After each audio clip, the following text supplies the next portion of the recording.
The sun was just beginning to set over the quiet suburban streets of Fairfield, a small town nestled on the edge of a larger city. One of those places with neatly cut lawns, American flags hanging from front porches, and an unspoken sense of who belonged and who didn't.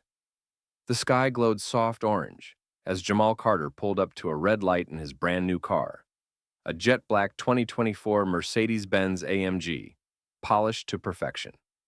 The engine purred quietly beneath him, and the leather interior still smelled like the showroom. He sat there, one hand on the wheel, the other lightly tapping to the rhythm of a jazz track playing low on the stereo. He had just closed on a major real estate development project, his largest deal to date, and buying this car had been his way of marking the moment. Not to show off, just to remind himself of everything he'd worked for. He glanced to his left, an older white couple in a silver SUV. The woman gave him a tight, polite smile. The man didn't look at him at all. The light turned green. Jamal eased forward. It wasn't 2 minutes before he saw the flashing lights behind him. A patrol car, blue and red, piercing the evening calm.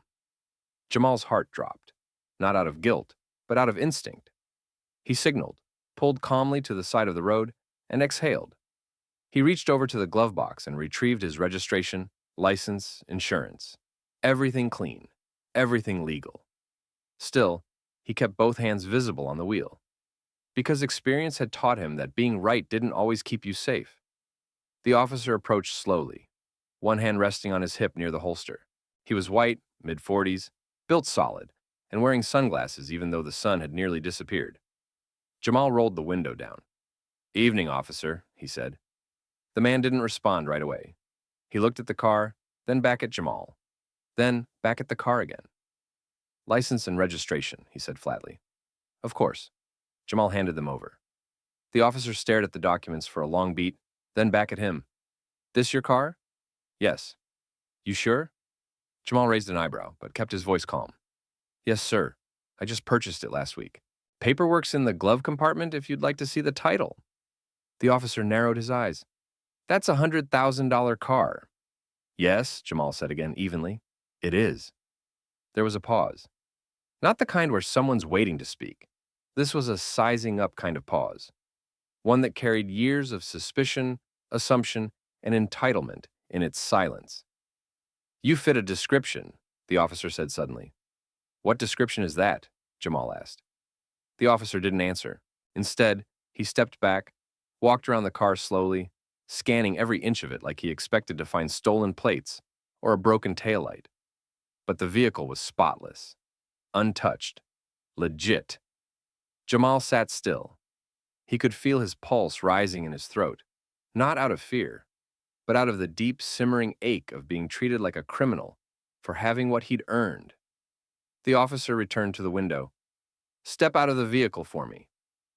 "Am I being detained?" Jamal asked. Not confrontational, just clear. "You're being questioned." "Then I'd like to know the reason." "You said you bought this car?" "Yes." "Then show me the title." Jamal slowly reached into the glove box, pulled out the folder from the dealership, and handed the title through the window. His name was printed in bold letters across the top. Jamal Terrell Carter. The officer looked at it. He looked at the license again. He looked at Jamal. And something shifted. Slightly. Unwillingly. "Stay here," the officer said. He walked back to his cruiser, leaving Jamal alone in the fading light, staring at the wheel, jaw clenched. Not because he had done anything wrong, but because he had once again been forced to prove he belonged. Jamal sat silently in the driver's seat, the stillness inside the car wrapping around him like a tight coil. Outside, the patrol cruiser idled 20 feet behind him, its lights still flashing even though traffic had slowed to a crawl, and curious drivers were rubbernecking as they passed.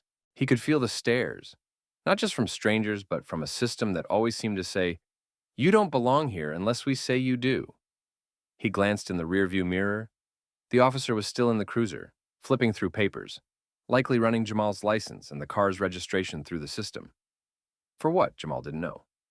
Everything was valid. Everything was clean. But that never stopped the questioning. He looked down at his hands resting on the steering wheel. Calm, steady, practiced. He had been here before, not in this exact way, but in the thousand small moments of being second-guessed. When he walked into a high-end dealership and wasn't approached. When hotel clerks asked if he was making a delivery instead of checking in. When a client once asked if he worked in security at the building he owned. After 10 minutes, the door of the police car finally opened.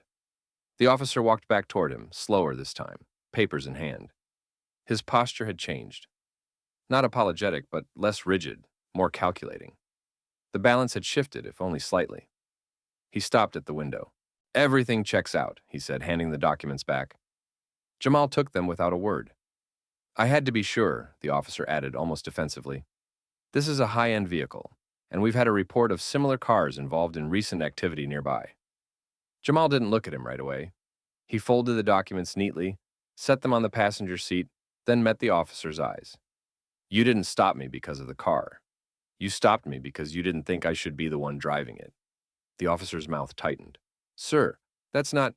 You didn't ask where I was going. You didn't mention a traffic violation. You went straight to asking if the car was mine." There was a long pause, the kind where truth hangs in the air, making both men breathe a little heavier. "I'm not looking for an argument," Jamal said quietly. "I just want to drive home like anyone else." The officer shifted his stance, eyes darting to the dash cam mounted on his cruiser. Jamal could see the weight of consequences flicker behind his gaze. Not guilt, not yet, but awareness. "You're free to go," the officer said. Then, almost as an afterthought, he added, "Have a good evening." Jamal didn't answer. He rolled up the window slowly, clicked his seatbelt back into place, and let the engine hum to life. As he pulled away from the curb, he felt the knot in his chest begin to loosen, but it didn't disappear. It never did. Not completely. Because for every title he owned, for every key that was rightfully his, there would always be someone waiting to challenge it. Still, he drove on. Not angry. Not defeated. Just moving forward as he always had. 1 mile at a time, with the quiet power of knowing exactly who he was. Jamal didn't go straight home. Instead, he took the long way, cutting through the city, windows down, letting the cool night air wash through the cabin. The radio was off now. He didn't need music. His thoughts had taken center stage. This wasn't new. That was the part that wore on him the most. He had built a life of success with his own hands. Degrees earned, deals closed, properties developed. He paid his taxes, sat on nonprofit boards, donated to community schools. Still, all it took was a single glance, a uniform, and a flash of suspicion to remind him that in some eyes, he would always need to prove his legitimacy. He stopped at a red light near Lakeshore and glanced to his right. A family walked out of a restaurant laughing. The father held the door open for his kids, the mother adjusting her coat. None of them noticed him. And yet, he wondered if that same officer would have questioned them, driving the same car through the same street. When the light turned green, he kept driving. He eventually pulled into a quiet parking lot behind a community center he'd helped fund 3 years ago, the East Point Youth Initiative. It was closed for the night, but just seeing the building gave him grounding. Inside that building, he'd mentored dozens of young men, many of them black and brown, kids who carried that same wary look he'd had when he was younger, kids who knew that success wouldn't shield them, but maybe, just maybe, could give them armor. Jamal stepped out of the car and stood by the hood, looking up at the mural painted on the side of the center. It read in bold, handwritten script, "Your value is not up for debate." He remembered when the artist asked for approval on that phrase. He hadn't hesitated. And now, standing there in the glow of the streetlights, it felt more personal than ever. His phone buzzed, a message from his sister. "Just checking in, you make it home safe?" He typed back, "Not home yet, needed to breathe."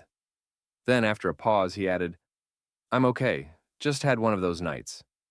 She didn't ask more. She didn't need to. Jamal leaned against the car and looked at it, shining under the amber light, its curves reflecting the city he had grown up in, struggled in, and succeeded in. It wasn't just a car. It was a statement. Not one of wealth, but of presence. "I am here. I've earned this. And I refuse to shrink for your comfort." He stood there for a long while, until the chill of the air seeped through his blazer. Then, he got back in the car, closed the door with quiet finality, and headed home. Not just to rest, but to rise again the next day, just like always. The next morning, sunlight streamed through the floor-to-ceiling windows of Jamal's apartment, a high-rise in the heart of downtown, sleek and minimal, filled with carefully chosen details. Framed photos of his mother and sister, abstract art from a local black painter, a record player in the corner that still spun Coltrane and Miles when he needed grounding. He stood in the kitchen, sipping coffee, watching the city wake up. But his thoughts were still back on that moment. Who let you in? It wasn't just a traffic stop. It was a reminder of the invisible weight he'd carried for years. A weight he never invited, but learned to hold without letting it bend him. His phone buzzed again. This time, it wasn't his sister. It was Ryan, a business associate, and one of the few white friends Jamal truly trusted. Ryan was a partner in one of the real estate firms Jamal worked with, a straight talker who'd grown up with privilege but wasn't blind to it. The message read, "Heard something happened last night. That cop from Fairfield? My cousin's in that precinct. You okay?" Jamal hesitated before replying. He didn't want to rant. He didn't want pity. He wanted clarity. Stopped me. Said the car didn't look like mine. I showed him the title. He backed off. A moment passed before Ryan's next message came. "That's disgusting. You want me to make some calls?" "Appreciate it. But this isn't about one cop." "Yeah, I know. Doesn't mean we let it slide." Jamal set the phone down and sat at the edge of his couch. He thought about all the young people who looked up to him, about the ones who were watching, learning what success looked like, and how the world responded when someone like him wore it too boldly. Then, something shifted. He opened his laptop, navigated to a blog he hadn't touched in almost a year. The Carter Perspective. It had been a side project, part personal reflections, part professional insight. But now it felt urgent. He clicked New Post and began to write, "Last night I was pulled over for driving the car I paid for, with the money I earned, doing the work I love. The officer didn't cite a violation. He didn't claim I was speeding. He just said, 'That's not your car.' And when I showed him the title, my name printed in bold, he walked away. No apology, no acknowledgement, just discomfort. Shifted back onto me. He paused, then kept writing, about the constant code switching, the silent tension, the rage that had to stay bottled because being calm might be the only thing that kept him safe. About how success didn't erase bias, and how pride and identity was still treated as a threat. When he hit publish, he didn't care if it went viral. He just needed to reclaim the narrative, because the more he told the truth, the less power it had to isolate him. And across the city, across state lines even, someone, some kid, some grown man, some woman trying to hold her head high, might read it and feel a little less alone.